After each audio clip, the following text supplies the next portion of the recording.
ngayon guys ay magluluto tayo ng spaghetti. Merienda natin for today's video guys. So ngayon nakapaghiwa na ako ng ating bawang at sibuyas. Ito na siya. And then sa lahat ng sauce ng Del Monte, yung Filipino style talaga yung aking paborito. So iba yung panlasa pag ito yung gagamitin. Tsaka yung lapot ng sauce niya, tama lang, wala ka nang dapat idagdag. Ito talaga yung ating paborito. Bumili ako ngayon kasi may nakalagay dito sa kanilang pack na Win a Magical Hong Kong 344. So, hindi namin mahanap-hanap yung kanyang code. Meron daw siyang promo code inside the pack. So, hindi namin mahanap. Ano ba yan? Saan nyo na naman nilagay yung sinasabi nyo na promo code inside the pack? Hindi ko alam kung sa sauce o may na-scan na kami. Hindi naman yun. So, ngayon, hayaan na natin. Wala naman akong passport. Hindi naman kami makarating dyan. Kung sakaling manalo kami, char. At magluluto na ako ng ating pangmerienda. Kanina nakapagluto na pala ako ng ating bibingka. Bibingka with banana. Parang banana cake na rin siya. Aywan, basta ganun ang kanyang ingredients. So, ngayon naman, ang aking lulutuin yung ating spaghetti kasi may nag-o-order. At may mga nagtatanong din ng spaghetti. So, umpisahan ko nang lutuin yung kanyang sauce.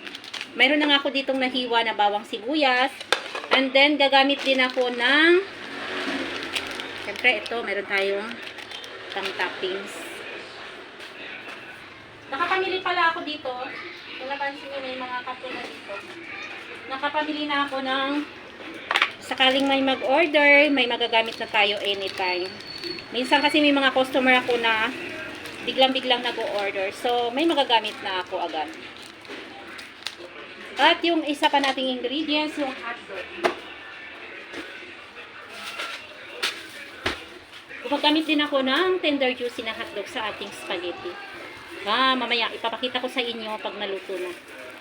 Siyempre, babalatan muna natin yung ating hotdog, saka natin hihiwa-hiwain ng maninipis. Pag nagluluto nga ako, ay piniprepare ko na muna lahat ng ating ingredients para dire-diretso na at hindi na tayo pabalik-balik. Habang naghihiwa-hiwa ako guys, ay naisalang ko na rin pala yung ating kawali. So mainit na siya ngayon, lalagyan na lang natin siya ng mantika para makapagisa na tayo ng ating bawang at sibuyas. Nakapaghiwa na rin pala ako ng ating bawang at sibuyas at yan na nga ay nilagay ko na at ihahalo-halog lang natin para hindi siya masunog. Naglagay din pala ako dyan ng giniling at yung ating hotdog.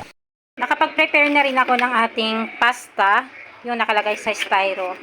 Yan siya. And then, tapos na rin yung ating sauce. Sa pagluluto pala ng sauce, guys, hindi na ako naglalagay ng kahit ano. At kontento na ako doon sa Filipino style na sauce niya. Naglalagay na lang ako dyan ng seasoning. Eto na, luto na yung ating creamy spaghetti. Pwede na kayong bumili dito sa aking tindahan.